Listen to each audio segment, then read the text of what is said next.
Hello everyone. तो हम लोगों ने लास्ट क्लास में एलिजिबिलिटी वाली कंडीशन स्टार्ट की थी 6(1) and 6(2 we are done with. 6(1) general conditions हैं और 6(2) ऑल्टरनेटिव रूट के बारे में बात करता है। आज हम लोग बात करें 6(3। जाते जाते हमने 6(3 के बारे में डिस्कस किया था एसआर शेयर्स के बारे में। तो अगर कुछ कंपनीज एसआर शेयर्स होल्ड करती हैं और अगर वो अभी आईपीओ लाना चाहती हैं तो क्या कंडीशंस हैं जो सेटिस्फाई करनी पड़ेगी। देखो, पहली बात तो ये है कि सैबी कभी भी डिस्क्रिमिनेशन नहीं करना चाहता शेयर होल्डर्स में। सैबी बोलता है हमारे लिए सब लोग बराबर हैं, किसी को ज्यादा किसी को कम, ये सब सैबी को समझ नहीं आता है।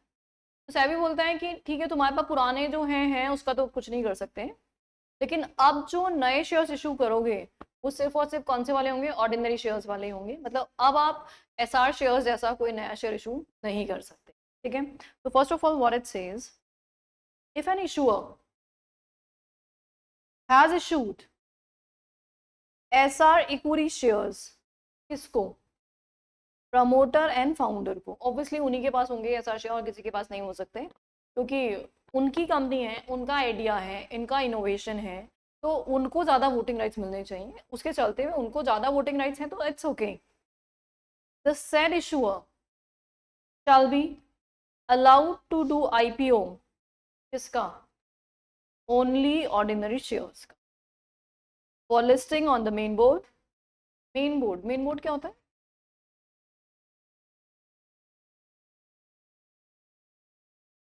स्टॉक एक्सचेंज के अलग अलग प्लेटफॉर्म्स होते हैं, है ना। हाँ, तो स्टॉक एक्सचेंज पे एक तो होता है मेन बोर्ड जो बड़ी कंपनीज के लिए होता है, एसएमई जो छोटी कंपनीज के लिए होता है, आईजीपी इनोवेटर्स ग्रोथ प्लेटफॉर्म, और सोशल स्टॉक एक्सचेंज। ठीक है, तो ये डिफरेंट डिफरेंट प्लेटफॉर्म्स हैं। तो कंपनी टू कंपनी डिफर करेगा आप कौन से रेस्पेक्टिव प्लेटफॉर्म पे लिस्टिंग करा रहे हैं। तो अगर आपको मेन बोर्ड पे लिस्टिंग करानी है तो आपको कुछ और सर्टेन कंडीशंस फुलफिल करनी पड़ेगी। इस पर्टिकुलर एक पैराग्राफ में हमें क्या क्या बातें समझ में आई। नंबर 1, कंपनी जो ऑलरेडी एसआर शेयर्स होल्ड करती है उसमें वो शेयर्स सिर्फ और सिर्फ किसके पास हो सकते हैं? प्रमोटर और फाउंडर के पास हो सकते हैं, फर्स्ट कंडीशन। सेकंड कंडीशन, अगर वो अब पब्लिक इशू ला रही है, आईपीओ ला रही है, तो वो सिर्फ और सिर्फ किसका ला सकती है? ऑर्डिनरी शेयर्स का ला सकते हैं। अब यहाँ पे वो एसआर शेयर इशू नहीं कर सकते हैं। और इसकी लिस्टिंग कहाँ करानी है हमें? मेन बोर्ड पे। तो फिर फर्दर कंडीशन और फुलफिल करनी है। तो फर्दर कंडीशन में condition number 1, issuer shall be intensive in the use of technology, information technology, intellectual property, data analyst, biotechnology, nanotechnology to provide product, services, business platform with substantial value addition। इसका मतलब ये सब क्या बता रहा है? Nature of business.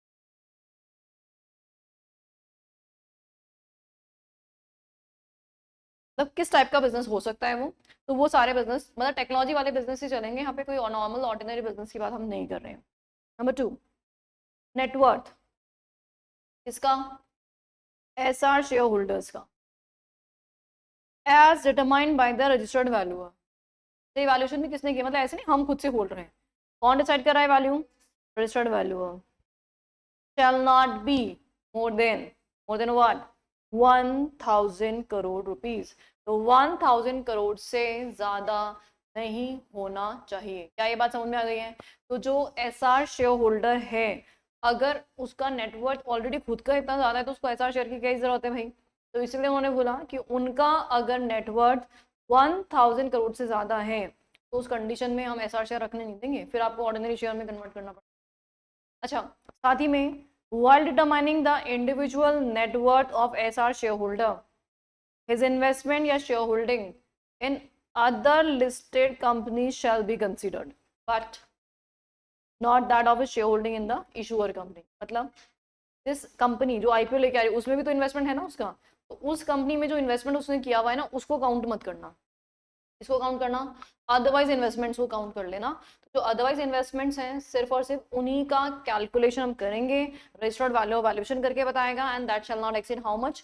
1000 crore. Am I clear? कोई शक है इसमें किसी को?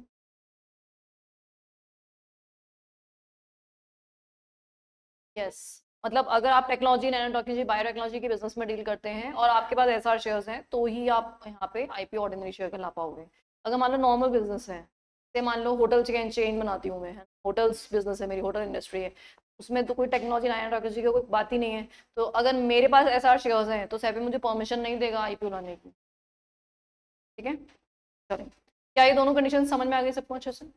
Third condition, SR shares were issued only to whom? Promoters, founders who hold an executive position in the issuer company. तो पहली बात यहाँ पे शेयर सिर्फ और सिर्फ कौन होल्ड कर सकते हैं? प्रमोटर एंड फाउंडर होल्ड कर सकते हैं। साथ ही में उनका कंपनी में एग्जीक्यूटिव पोजीशन पे होना भी जरूरी है, क्योंकि अगर वो कंपनी में एग्जीक्यूटिव पोजीशन में नहीं है, सिर्फ प्रमोटर फाउंडर है, होल्डर है, लेकिन कोई डिसीजन मेकिंग नहीं कर रहे हैं, फिर ऐसा शेयर का क्या कर रहे हैं भाई? जब डिसीजन मेकिंग ही नहीं कर रहे हो तो आपको ऐसा शेयर क्यों चाहिए? तो इसीलिए यहाँ पे डिसीजन मेकिंग के लिए एग्जीक्यूटिव पोजीशन पे होना भी जरूरी होगा। Fourth condition, issue of SR equity shares has been authorized by special resolution passed at a general meeting। मतलब SR के लिए क्या पास करना पड़ेगा? SR पास किए बिना आप SR शेयर्स इशू नहीं कर सकते। ओके, क्या ये चारों कंडीशन याद हो गई? चलो फर्स्ट कंडीशन बताओ जल्दी से। Number 1, use of technology, nano technology, biotechnology, है ना? ठीक है। नंबर 2, इनका नेटवर्थ SR शेयर होल्डर्स का not exceeding 1000 crore as determined by the registered valuer। अच्छा, अब देखो, हम लोग बोलते हैं कि मॉड्यूल की लैंग्वेज लिखने से एग्जाम में पास होते हैं, ऐसा गलत फहमी है, ऐसा बिल्कुल भी नहीं होता है। और वैसे तो शायद आप लोगों ने रियलाइज कर भी लिया होगा, एग्जीक्यूटिव के पेपर दिए हैं तो ये ना बहुत सारे लोग बहुत सारे रूमर्स फैलाते हैं कि मॉड्यूल के वर्ड टू वर्ड लिखना पड़ेगा, ऐसे नहीं होता है। प्रॉब्लम क्या होता है कि हम अपनी ओन लैंग्वेज लिखने के चक्कर में कॉन्टेंट गायब कर देते हैं। जैसे आपने लिखा कि SR शेयर होल्डर का नेटवर्थ मैक्सिमम 1000 करोड़, तो this is the partial content missing है। अभी किसने डिसाइड किया? वो आपने मिसिंग कर दिया। वैल्यूएशन में क्या एक्सक्लूड करेंगे वो आपने मिसिंग कर दिया। तो व्हाट वी आर सीइंग कि लैंग्वेज का प्रॉब्लम नहीं है, प्रॉब्लम है कंटेंट का। कंटेंट पूरा कवर करो, लैंग्वेज जैसे चाहे वैसे लिखो, उसमें कोई नहीं, कोई ऊपर नीचे लिख दो, क्या फर्क पड़ता है? मैंने पहले लिख दिया कि valuation shall be done by the registered valuer and as per his valuation the net worth of the SR shareholder shall not exceed 1000 crore। What's the problem in this statement? Interpretation तो सही जा रहा है ना, interpretation गलत नहीं होना चाहिए आपका, बाकी आप जैसे ऊपर नीचे लिखना चाहो लिख लो, कोई दिक्कत नहीं। चलो, थर्ड कंडीशन क्या बोली हमने? Who will hold? प्रमोटर या founder will hold SR share, और साथ ही में उसका क्या होना चाहिए? एग्जीक्यूटिव पोजीशन होना जरूरी है। तो ये कंटेंट इंपॉर्टेंट है। And whenever I tell about the summary making, तो उसमें आपको ये कीवर्ड्स रिकॉर्ड करने हैं। लैंग्वेज पूरा एलिमिनेट कर दो, लैंग्वेज याद करना इज वेरी सिंपल, फ्रेमिंग आप आसानी से कर सकते हो, कंटेंट याद नहीं रहता। तो हमें जब भी समरी बनानी है तो हमने जैसे जैसे सपोज करो मैं इसी की समरी बना रही हूँ, तो समरी बनाते वक्त हम क्या करेंगे? फर्स्ट ऑफ ऑल, अब issuer shall B intensive in the use of technology. अब ऐसी लैंग्वेज जब वापस से नोट्स बना के लिख लोगे तो याद थोड़ा रहेगी। तो आपको क्या करना है इसमें? नेचर ऑफ बिजनेस डैश करके लिख दिया, technology, information technology, intellectual property, data analysis. इसमें आप हो सकता है एक आध नाम छोड़ दो तो चलेगा। दूसरा हमने लिखा नेटवर्थ, तो पूरी लैंग्वेज को लिखनी है, net worth of SR holder maximum 1000 crore. किसने डिसाइड किया? Registered value. अब तो क्लियर है? तो ऐसे शॉर्ट नोट बनाया करो जिसमें पूरी लैंग्वेज मैंने हटा दी है और सिर्फ और सिर्फ मेन मोटिव जो हमारा है वो हमारा कवर हो गया है। अच्छा, ऐसे ही SR शेयर होल्डर कौन होल्ड करता है? होल्ड बाय प्रमोटर या फाउंडर। अब P और F इतना शॉर्ट भी मत लिखना, यहाँ पे लिखने के लिए जगह स्पेस कम है। प्रमोटर फाउंडर पूरा लिख लेना, और साथ में कौन क्या करते हैं? एग्जीक्यूटिव पोजीशन होल्ड करते हैं। कौन? वही प्रमोटर फाउंडर। क्लियर? तो इस तरह से आप लिखोगे ना तो याद करना इतना आई कैची होता है। लैंग्वेज, पता है हमारा प्रॉब्लम क्या होता है? हम जब लैंग्वेज पढ़ते हैं तो कॉन्सेंट्रेशन वीक हो जाता है। Whenever you read the language, तो आप लैंग्वेज पढ़ते पढ़ते एकदम दूसरी दुनिया में चले जाते हो, याद ही नहीं रहता कि क्या पढ़ रहे थे। whereas हम वर्ड्स पढ़ते हैं ना, कीवर्ड्स पढ़ते हैं, तो हमारा कॉन्सेंट्रेशन बना रहता है क्योंकि हम हर बार एक नया वर्ड पढ़ रहे होते हैं। ठीक है, और मेहनत भी बच जाएगी। इतनी सॉरी लैंग्वेज पढ़ना, पूरी लाइन पढ़ना, यहाँ पे 2 वर्ड्स पढ़ना, कितना टाइम कंज्यूमिंग कम हो गया हमारा, है ना? और कोर्स बहुत सारा है तो हमें ऐसे समरी नोट्स तो बनाने ही बनना। तो स्टार्ट कर दी क्या नोट्स वोट्स बनाना? वैसे चलोगे? नहीं नहीं, PPT का नहीं नहीं, पूरा नहीं लिखना है आपको। एज इट इज PPT लिख दोगे तो फिर तो क्या फायदा? नहीं, नोट्स बनाना। अब हमें ना मल्टीपल चीजें नहीं चाहिए, हम एक कॉपी बनाएंगे सिर्फ। उस कॉपी को एग्जाम से एक दिन पहले पढ़ना है हमें, 17 चीजें उठा के देखने की जरूरत नहीं है। जानवी स्टार्ट कर दिया? क्यों? बना लो, वो तो मुझे पता है बना लो, सब लोग बनाना स्टार्ट कर दो, ठीक है ना? स्टार्ट कर दिया तुम?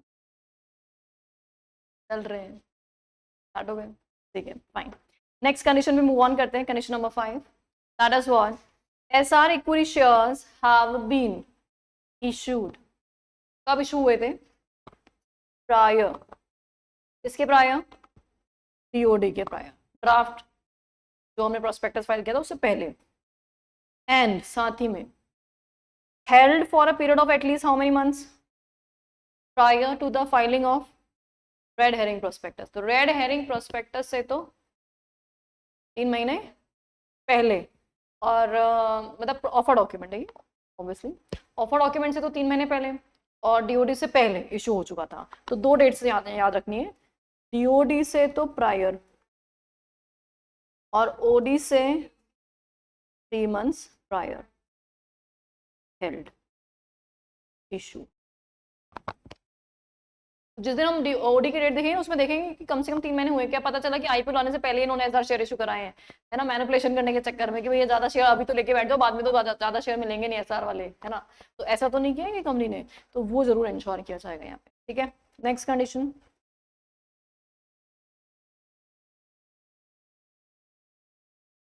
That is SR share shall have voting rights. कितना वोटिंग राइट्स रहेगा? मिनिमम 2:1, कम से कम 2:1 तो रहेगा ही रहेगा, और मैक्सिमम 10:1। यहाँ पे फ्रैक्शनल नहीं होगा कभी भी, 2.5:1, 3.5:1 इस तरह से नहीं रहेगा, 2, 3, 4, 5, 6, 7, 8 इसी तरह से रहेगा, और मैक्स टू मैक्स इतना रहेगा 10:1 रहेगा। SR equity share shall have the same face value as of the ordinary share. जैसे आप एक चीज समझ लो कि ऑर्डिनरी शेयर और एसआर शेयर सेम होते हैं, सारे एस्पेक्ट्स में सेम होते हैं, सिर्फ वोटिंग राइट्स अलग है, बाकी कुछ चेंज नहीं है। फेस वैल्यू सेम रहेगा, पेड अप वैल्यू सेम रहेगी उनकी, उनका जो भी वोटिंग राइट्स के अलावा डिविडेंड वगैरह जो भी हम देते हैं, या और अदरवाइज जो भी राइट है कंपनी के अंदर, बोनस मिल रहा है, राइट इशू मिल रहा है, सब सेम प्रपोर्शन के अंदर मिलेगा, है ना। The issuer shall have only 1 class of SR equity share. 1 class, what it means, एक ही टाइप के एसआर शेयर हो सकते हैं। ऐसा नहीं हो सकता कि एक क्लास तो 2:1 वाली है, एक क्लास 5:1 वाली है, एक 10:1 वाली है, ऐसे अलग अलग अलग कैटेगरी, तो बड़ा कंफ्यूजिंग हो जाएगा। तो आपकी कंपनी में एक ही क्लास हो सकती है एसआर शेयर्स की। The SR equity share shall be equivalent to the ordinary shares in all our respects except what? Superior voting right। तो superior voting right वाला है वो तो obviously इनका अलग है ही, उसके अलावा बाकी सारे मामलों में वो क्या रहेंगे? सेम रहेंगे। किसके सेम रहेंगे? ऑर्डिनरी शेयर्स के सेम रहेंगे। So all these conditions are clear to everyone? Question, मतलब 1 क्लास ही होगी, मतलब मल्टीपल क्लासेस नहीं हो सकती आपके पास एसआर शेयर्स। अभी जैसे एग्जांपल दिया ना मैंने कि आपके पास ऐसा नहीं हो सकता कि एक कैटेगरी तो है जिसमें 2:1 है वोटिंग राइट्स, एक कैटेगरी इसमें जिसमें 3:1 वोटिंग राइट्स है, एक है जिसमें 5:1 है। ऐसे आपने 3-4 कैटेगरी के एसआर शेयर इशू कर दिए, वो नहीं चलेगा, ओनली 1 क्लास ही हो सकती है। फाइन, चलिए एक बार रिकैप कर लें वापस से कंडीशंस को। Condition number 1, technology, nano technology, biotechnology, data analysis and all. Number 2, net worth maximum 1000 crore as decided by registered valuer excluding investment in the issuer company। Number 3, कौन प्रमोटर होल्डर होल्ड करेंगे और executive position होगी। Number 4, SR पास करना पड़ेगा SR के लिए। Number 5, issue कब हुआ था? ओडी से तो पहले और ओडी से 3 महीने पहले। हाँ, 6th कंडीशन क्या होगा? Voting rights minimum 2:1, maximum 10:1। Next condition, 1 class ही एसआर शेयर के हो सकते हैं, मल्टीपल क्लासेस नहीं होंगे, और हर केस में फेस वैल्यू सेम रहेगी, अदरवाइज राइट में भी सेम रहेंगे, सिर्फ और सिर्फ वोटिंग राइट चेंज होंगे। And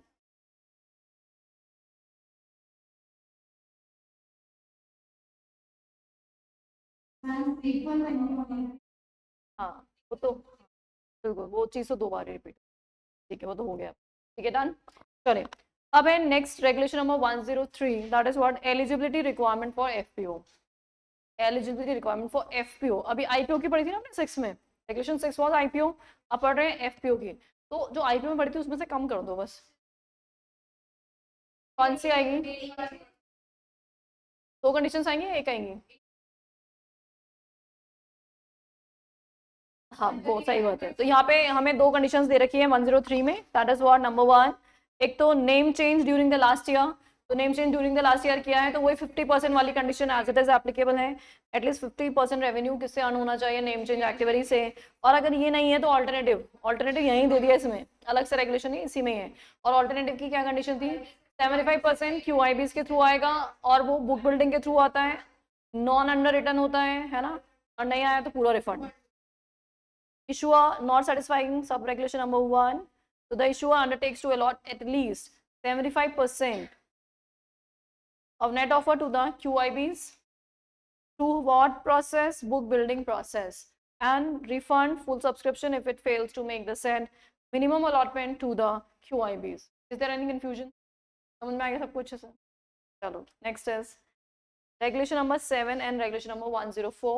These are general condition. दोनों के लिए सेम है अभी, IPO FP दोनों के लिए सेम है, दोनों रेगुलेशन साथ आ गई ना अभी, दोनों के लिए सेम है अभी रेगुलेशन, जनरल कंडीशन। चलो अभी सुनो, अभी हम लोगों ने ना ये डिसाइड कर लिया कि हम एलिजिबल हैं, हम इन एलिजिबिलिटी में फॉल नहीं करते, मतलब हमने रेगुलेशन नंबर 5 चेक कर लिया अपने लिए, रेगुलेशन 6 चेक कर लिया हमने कि अच्छा हम एलिजिबिलिटी में 6(1) में आ रहे हैं कि 6(2) में आ रहे हैं, वो हमने चेक कर लिया। Finally we are ready for IPO, तो हमें कुछ जनरल कंडीशंस फॉलो करनी पड़ेंगी, तैयारियां करनी, बेसिकली तैयारियां। जैसे सपोज करो आप कहीं ट्रिप पे जाने का प्लान कर रहे हो, तो पहले तो आप एलिजिबल है कि नहीं जाने के लिए वो देखेंगे, है ना। तो एलिजिबिलिटी कौन डिसाइड करता है, पेरेंट्स डिसाइड करेंगे ऑब्वियसली। अच्छा मान लो आपने एग्जीक्यूटिव क्लियर किया अभी तो पेरेंट्स भी खुश हैं कि अच्छा बच्चों ने एग्जीक्यूटिव क्लियर कर लिया है, तो ट्रिप पे भेज सकते हैं आप लोगों को, अभी तो दे भेज सकते हैं ना। तो और बेचारे जो बच्चे एग्जीक्यूटिव पास नहीं हो पा रहे हैं उनको भेजेंगे क्या पेरेंट्स? CSD के बेसिस पे तो कोई ना भेजे। अच्छा चलो ठीक है, अब ट्रिप के लिए एलिजिबिलिटी स्टार्ट हो गई, चलो अब ट्रिप पे जा रहे हैं, कहाँ जा रहे हैं,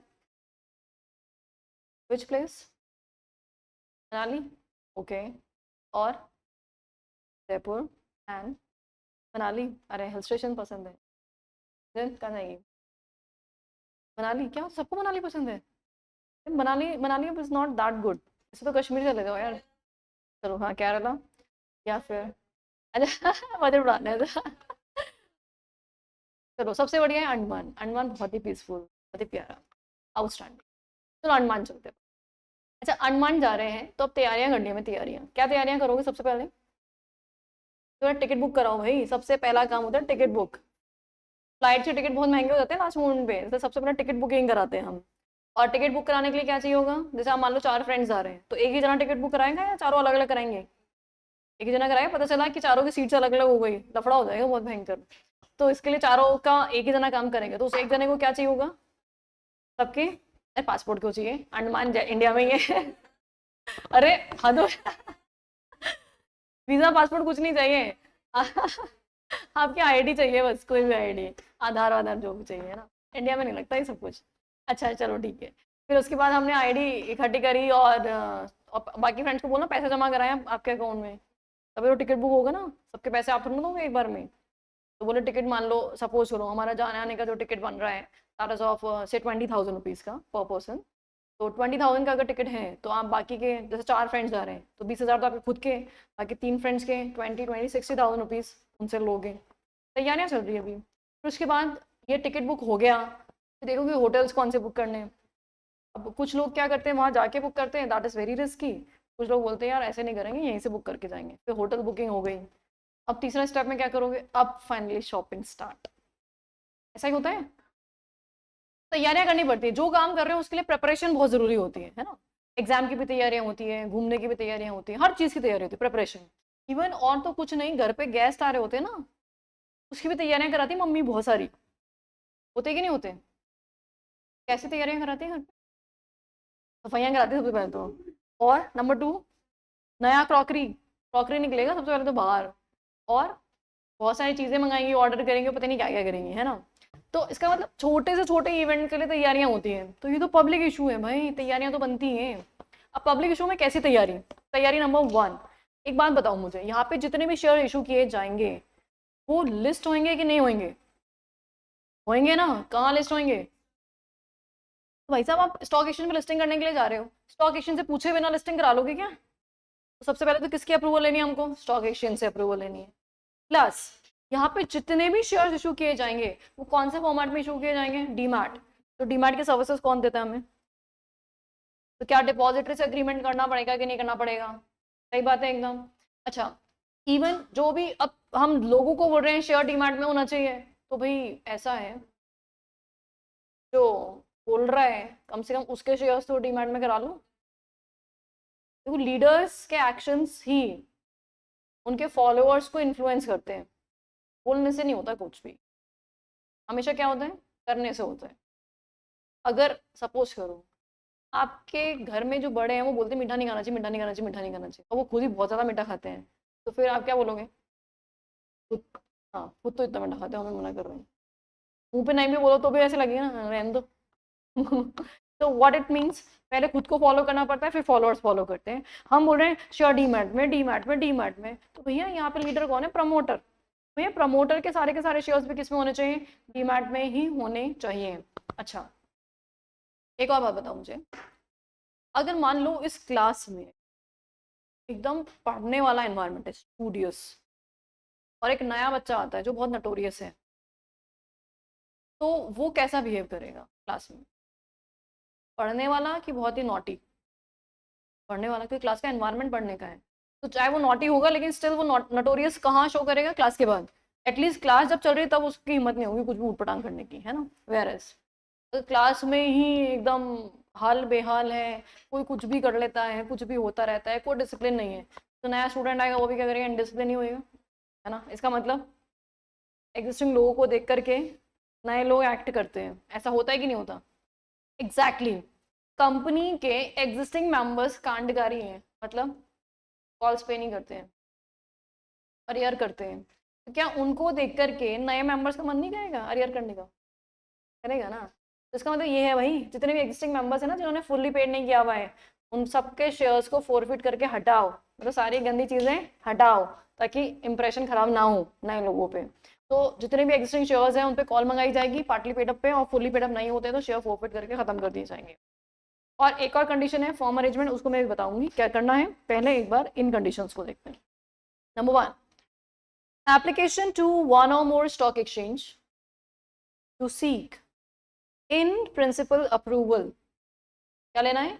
इन principle approval for listing of its specified securities on such stock exchanges and has chosen one of them as designated stock exchange. अच्छा, आपको पता है क्या ये बात कि आप एक से ज़्यादा स्टॉक एक्सचेंज पे लिस्टिंग करा सकते हैं क्या? कोई भी कंपनी एनएससी बीएससी दोनों पे लिस्ट हो सकती है, या फोर्स हो सकती है। अगर आप दोनों पे लिस्टिंग कराना चाह रहे हैं, दोनों को ही एप्लीकेशन लगानी पड़ेगी आपको, और फिर उनमें से किसी एक को आपको क्या चूज करना होता है? डेजिग्नेटेड स्टॉक एक्सचेंज, मतलब हमारा प्राइम स्टॉक एक्सचेंज ये है, this what designated stock exchange. Number 2, agreement with depository for dematerialisation, cause हमारे जितने भी शेयर्स हैं वो किस में होने वाले हैं? डीमैट में होने वाले हैं, तो of the specified security already issued and propose to be issued, इन सब के लिए हमें क्या करना है? डिपॉजिटरी के साथ डीमैट का अग्रीमेंट करना है। Third condition, existing securities of promoter किस फॉर्मेट में होनी चाहिए? डीमैट में होनी चाहिए। फोर, एग्जिस्टिंग शेयर्स क्या होने चाहिए? फुली पेड अप होने चाहिए, और अगर नहीं है तो हम क्या करेंगे? उनको फोरफिट कर लेंगे। क्या ये चारों बातें समझ में आ गई सबको अच्छे से? तो रट्टा नहीं मारना, रीजन के साथ समझोगे सब कुछ समझ में आ जाएगा। चलो अब नेक्स्ट कंडीशन क्या बोलते हैं वो ध्यान से सुनो। सपोज करो हम एक प्रोजेक्ट लेके आने वाले हैं, प्रोजेक्ट, जिस प्रोजेक्ट के लिए हम फंडिंग करा रहे हैं उस प्रोजेक्ट की टोटल कॉस्ट है 10,000 करोड़। 10,000 करोड़ का हमारा टोटल प्रोजेक्ट था, ऑफ विच हम आईपीओ लेके आ रहे हैं, IPO say that is of 4,000 crore का, ठीक है, तो 4,000 करोड़ का, और बाकी का फंड हम खुद से अरेंज करेंगे। जैसे हमारे पास खुद के अभी कुछ सेविंग्स पड़े हुए हैं ऑलरेडी, अक्रूवल्स,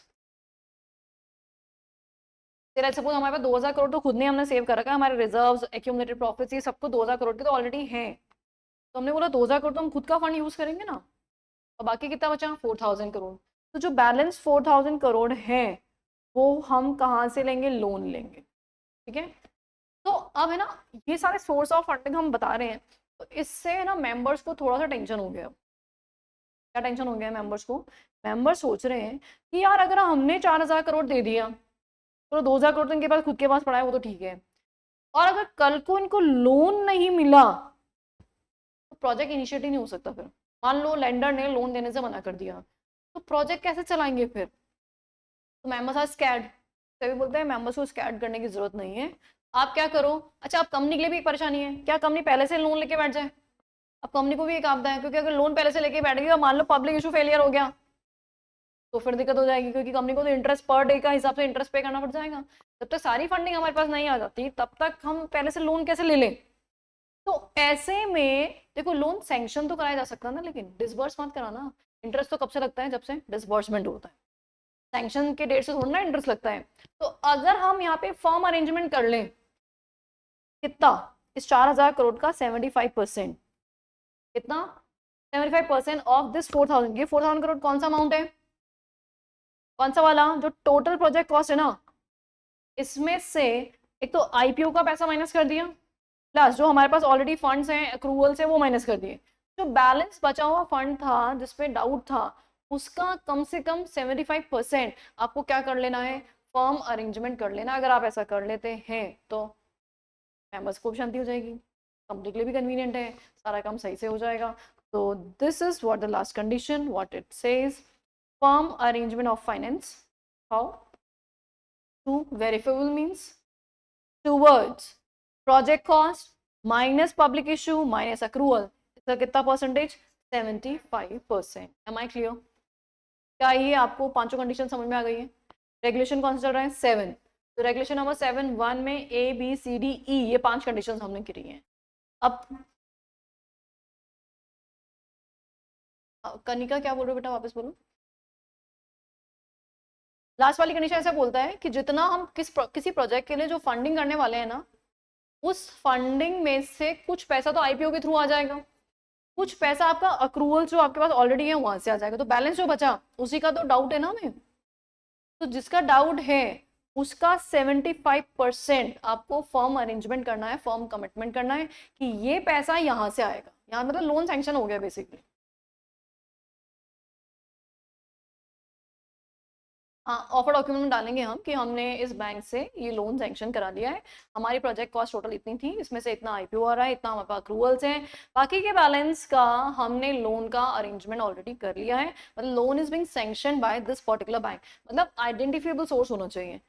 तो ये क्या है? वेरीफेबल मीन्स, मतलब ऐसे नहीं हाँ आ जाएगा हवाओं में बातें कर रहे हैं, ऐसे हवाओं की बातें नहीं होती यहाँ पे, हर चीज़ क्लैरिफाइड होती है, हर चीज़ असर्टेन्ड होती है।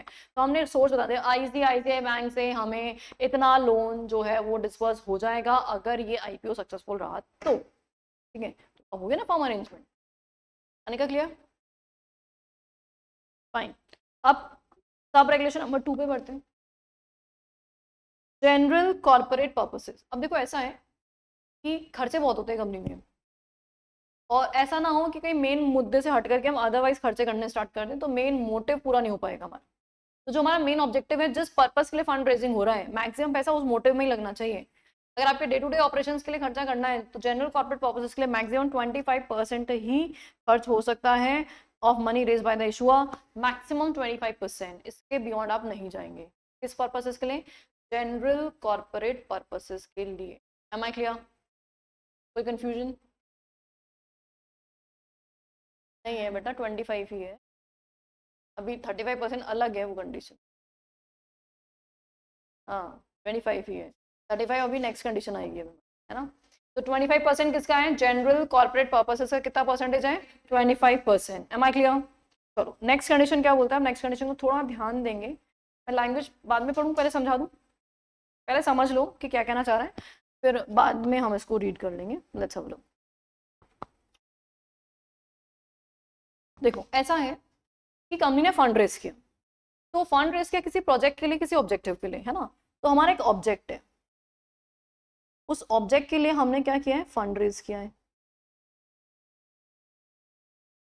अच्छा अब उस ऑब्जेक्ट में क्या होता है? बहुत सारे ऑब्जेक्टिव होते हैं। जैसे मान लो मैंने बोला कि मुझे एक फैक्ट्री डालनी है, एक न्यू प्लांट डालना है, जिसमें हम, जैसे नैनो प्रोजेक्ट आया था पहले टाटा का, तो टाटा ने क्या किया था, एक नई फैक्ट्री डाली थी, उसमें नैनो, सिर्फ और सिर्फ नैनो की जो कार्स है वही बनेगी, बाकी और कुछ नहीं बनेगी। तो इसका मतलब ऐसे हमने किसी पर्टिकुलर ऑब्जेक्ट के साथ कोई प्रोजेक्ट डाला है, उस प्रोजेक्ट में हमारे पास कुछ तो फिक्स कॉस्ट लगेगी, कुछ वेरिएबल लगेगी, है ना। अच्छा जो फिक्स कॉस्ट है उसमें भी डिफरेंट डिफरेंट हेड्स होंगे हमारे, जैसे फॉर एग्जांपल हमें पता है हमें लैंड एंड बिल्डिंग में खर्चा करना है, हमें प्लांट एंड मशीनरी खरीदनी है, या फिर उसके अलावा फर्नीचर फिक्चर्स होगा, है ना। And so on. इस तरह से अलग अलग हमारी फिक्स असेट्स होंगी। ऐसे वेरिएबल में बहुत सारी वेरिएबल होती है, रॉ मटेरियल हो गया, लेबर हो गया, और पावर, इलेक्ट्रिसिटी, बहुत सारे खर्चे हैं जो हमें करने होते हैं अदरवाइज।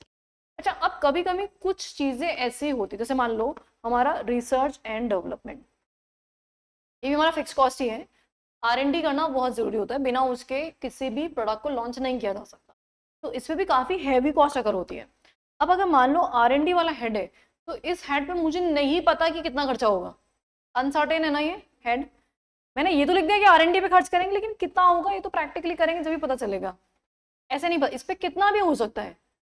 ये थोड़ा सा ऐसा सेक्टर है जहाँ पे अनलिमिटेड खर्चा हो सकता है, या आप इसको मिनिमाइज भी कर सकते हो, डिपेंडिंग है कि कंपनी के विजन किस तरह के हैं। अब R&D वाला एक हेड था जो हमने ये नहीं बताया कि हम इसमें कितना खर्चा करेंगे।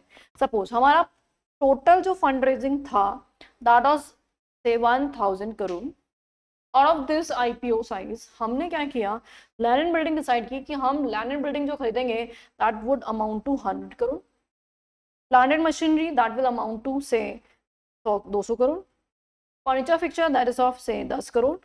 ऐसे अलग अलग अलग हेड्स में हमने सारा अमाउंट डाल दिया कि अप्रॉक्स इतना इतना इतना इतना खर्चा होगा, लेकिन इसमें नहीं डाला कितना अमाउंट खर्चा होगा। मतलब the object in which we have not ascertain the limit how much amount is going to be expended, ऐसा ऑब्जेक्ट।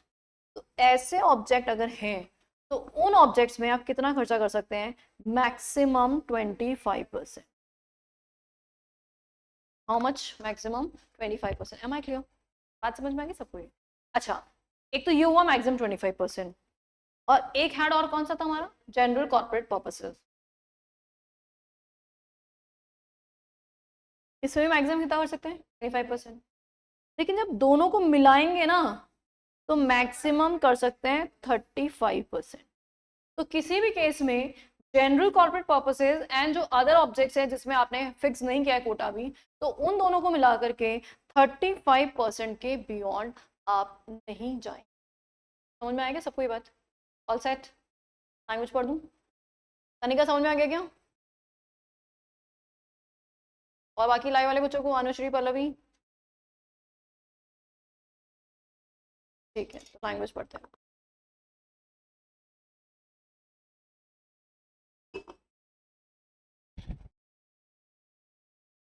हाँ जी। The amount for general corporate purposes and such objects. कौन से objects? Where the issuer company has not identified acquisition या investment target. जहां आपने अभी investment target fix नहीं किया है. As mentioned in the object of the issue in the draft offer document and the offer document. जो आपने DOD OD में ऑब्जेक्ट लिखे थे उसमें से कुछ ऐसे ऑब्जेक्ट्स हैं जिनमें आपने अभी तक टारगेट सेट नहीं किए हैं, तो इन दोनों को मिला करके कितना एक्सीड नहीं करेगा, जो आप फंड रेज करें उसके 35% से 35% से ज्यादा आप फंड यूज नहीं कर सकते। ये बात कंडीशन समझ में आ गई? And provided that the amount raise for such objects where the issuer company has not identified acquisition या investment target as mention in the object of the issue in the DOD and OD। अब सिर्फ सोनली इस purpose की बात हो रही है। ये पर्पस इंडिविजुअली कितने, शैल not exceed how much of the amount being raised by the issuer. Whether this language is clear now? Sure. And मान लो मैंने अभी आइडेंटिफाई कर दिया टारगेट कि हम रिसर्च एंड डेवलपमेंट पे से 50 करोड़ खर्च करेंगे। अब तो कर सकते हैं, कोई दिक्कत है क्या? तो परसेंटेज देखा जाएगा क्या? अगर हेड में अमाउंट फिक्स कर दिया मैंने अब तो कोई दिक्कत नहीं है। मान लो DOD तक मैंने अमाउंट फिक्स नहीं किया था, लेकिन OD से पहले पहले अमाउंट फिक्स कर दिया, तब तो जितना है कितना, फिर उसमें परसेंटेज नहीं देखा जाएगा। जनरल कॉर्पोरेट तो हमेशा 25% है मैक्सिमम, उसके भी तो नहीं जाएगा। अदर ऑब्जेक्ट्स की बात हो रही है। Provided for that such limit shall not apply if the proposed acquisition या strategic investment object has been identified and suitable specific disclosure about such acquisitions or investment are made in the draft offer document या फिर offer document at the time of filing of offer document। जब आपने offer document file किया था उस वक्त आपने object identify कर दिए, जब कर दिए तो कर दिए, फिर तो जितना आपने बोला है उतना खर्चा हो जाएगा, फिर लिमिट विमिट से हमें कोई मतलब नहीं होगा। All set? whether these conditions are clear? Which regulation is this? 771 72 73 71 में हमने 5 काम किए थे, 7.2 में जनरल कॉर्पोरेट पर्पसेस के लिए मैक्सिमम लिमिट हमने पढ़ी 25%, और 7.3 में जनरल प्लस अदर जो अनआइडेंटिफाइड अनटारगेटेड वाले ऑब्जेक्ट्स थे उनमें 35%, और अनटारगेट वाले में जो इंडिविजुअल लिमिट प्रेस्क्राइब है दैट इज व्हाट 25%। बेशक चलिए अब यहाँ से नेक्स्ट स्टार्ट होता है हमारा regulation number 8, additional condition for offer for sale. इसको अपन नेक्स्ट क्लास में स्टार्ट